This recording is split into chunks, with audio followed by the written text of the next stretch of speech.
সম্মানিত শিক্ষক, উপস্থিত ভাই বোনেরা, সম্মানিত নেতৃবৃন্দ, এই সমাবেশে আপনাদের অনেকের বক্তব্যে শিক্ষকদের চাকরি জাতীয়করণ প্রসঙ্গ এসেছে। কেউ কেউ মনে হয় আরও শিক্ষা প্রতিষ্ঠান এমপিওভুক্ত করার কথা বলেছেন। এছাড়াও আপনাদের এই সংগঠনের বাইরেও বেসরকারি শিক্ষকদের বিভিন্ন বেশ কিছু দাবি রয়েছে। দেশের একটি দায়িত্বশীল রাজনৈতিক দল হিসেবে বিএনপি শিক্ষকদের ন্যায্য দাবির সঙ্গে নীতিগতভাবে অবশ্যই একমত। আপনাদের বক্তব্য থেকেই উঠে এসেছে, এখন পর্যন্ত যতটুকু হয়েছে শিক্ষকদের জন্য বিভিন্ন পর্যায়ে বিএনপি যতবার রাষ্ট্র পরিচালনার দায়িত্বে ছিল, অধিকাংশ সময় অধিকাংশ দাবিগুলো সে সময় পূরণ হয়েছে।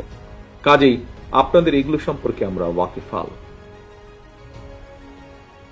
রাষ্ট্র এবং রাজনীতির সংস্কার কিংবা নাগরিক উন্নয়নে আমরা যত উদ্যোগ গ্রহণ করি না কেন, শিক্ষা ব্যবস্থাপনার আধুনিকায়ন এবং শিক্ষকদের আর্থ সামাজিক নিরাপত্তা সম্মান যদি আমরা নিশ্চিত করতে না পারি, তাহলে অবশ্যই আমরা যে লক্ষ্যকে সামনে রেখে এগিয়ে যাচ্ছি সেটিতে আমাদের কাঙ্ক্ষিত সুফল মিলবে না।